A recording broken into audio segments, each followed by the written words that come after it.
Okay, so we have Jerry here. Jerry's currently a freshman at Carnegie Mellon. Why don't you tell people a little bit about yourself, Jerry? Hi, I'm Jerry. I'm a freshman going to studying electrical and computer engineering at Carnegie Mellon.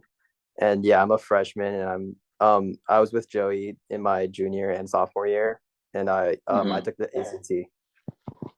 And so, what was happening that your family reached out for help?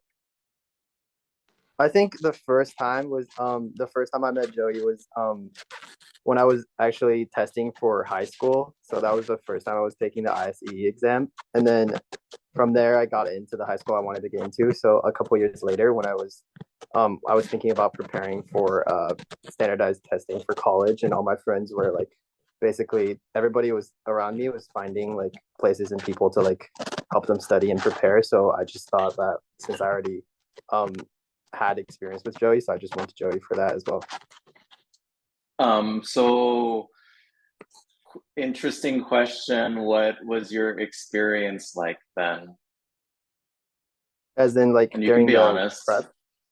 Yeah, during I the think it prep. was like I think it was very easy, I guess, because it's like everything was like it made me feel like I had everything I needed and I could like almost like in the beginning I kind of just was able to just say like what my goal was, and then we kind of decided that it was definitely an achievable goal, and from there like everything was just very planned out. Like I knew exactly what I had to do and I was pretty confident that just by going through this process I would be able to like get to that goal that we like set up in the beginning. Well, one of the things was that you also did all your work though. Yeah, I would And I say think that made it I think easy. yeah, I think obviously if you don't like in anything, if you like don't do your own work, then that's kind of up to you, like to like kind of put in the effort if you want to like just because you are at a test prep, it's still like up to you to put in the work instead of like just thinking that everything will be done for you because like in the end you're going to take the test. Like nobody else can take the test for you. That's true. So, very interesting thing that happened with you is you took maybe like 10 SATs. Yeah. And then did you ever take the official SAT? So what happened was I prepared for the SAT, and then we basically had a date set up to take the SAT, and then unfortunately because of like COVID it did get canceled. So at the Oh, time shoot. I was kind of yeah, so I was kind of thinking about like and my mom especially was telling me that just looking at the SAT, like I wasn't ever I was good at the SAT, I would say, but I feel like my mom always knew that I was a lot better in terms of like I guess not English and writing, more so like in math and especially like science. And then the weird thing is like although my English wasn't the strongest, my reading was very good.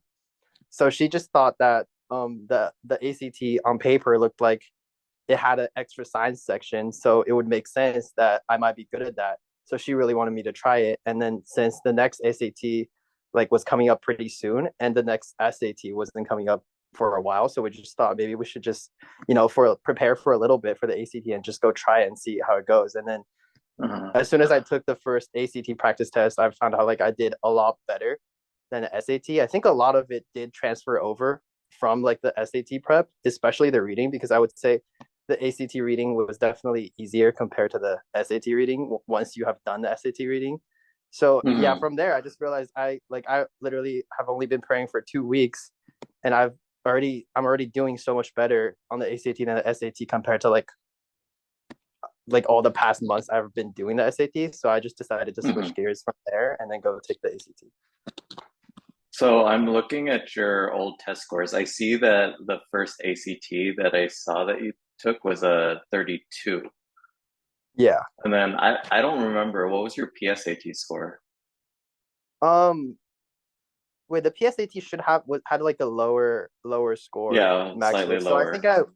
I had around my PSAT, the official one I took was just over 1400, I think. Okay. So just over But 1400 would be like 31, yeah, 32, I think.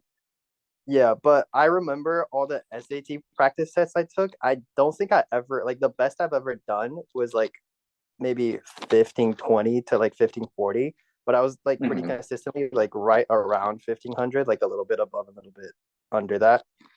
Hmm.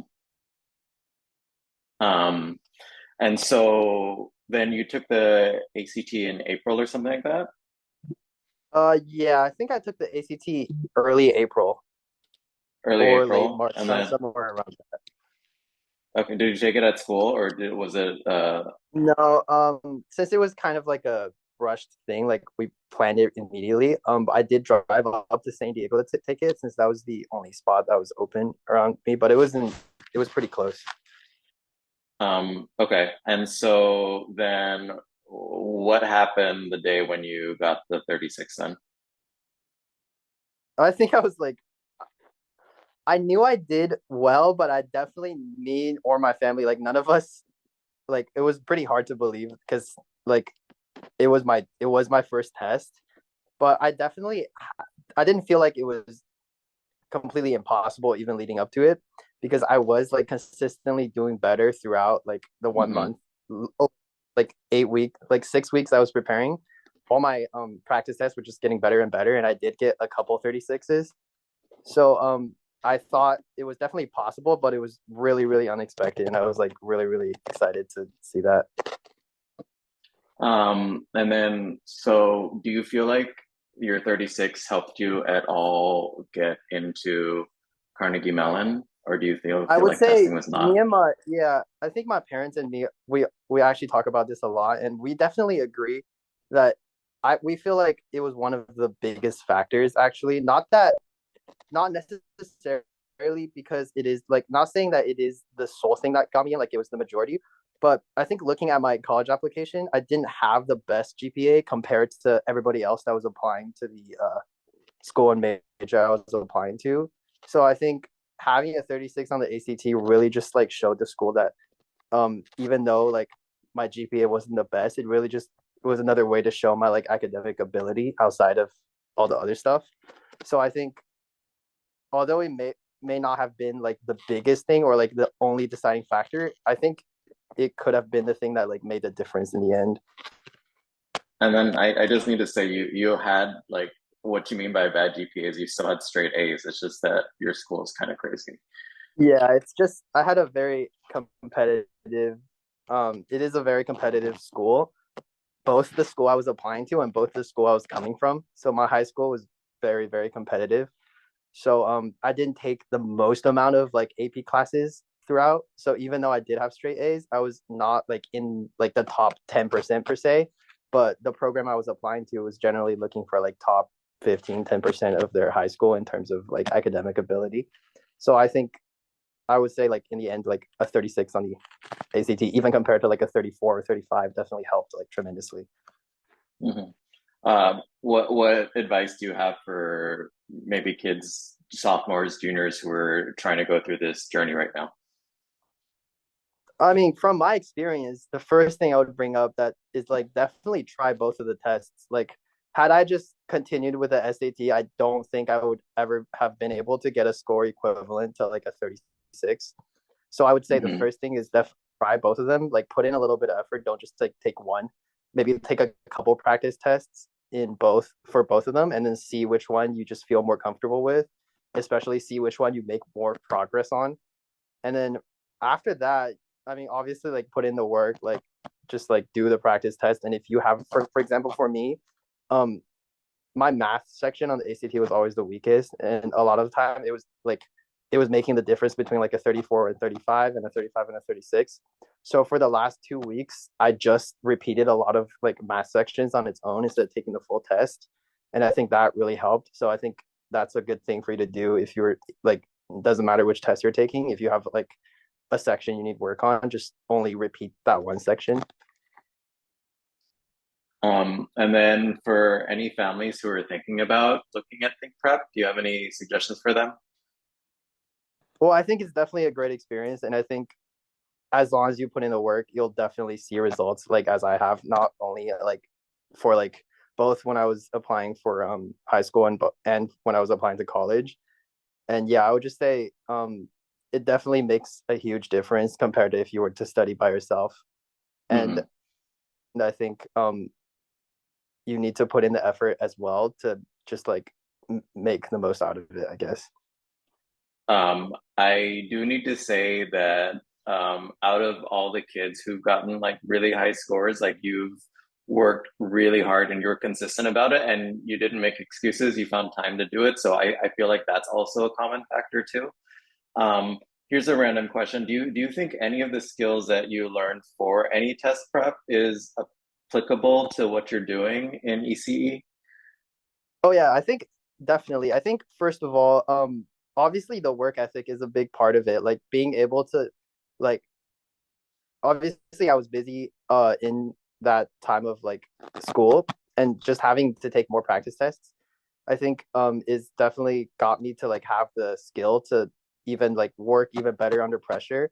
And it's also Mhm. the time management because it's not just something like that I could just do a little bit of whenever I want. It's like something I have to sit down and allocate a amount of time to do.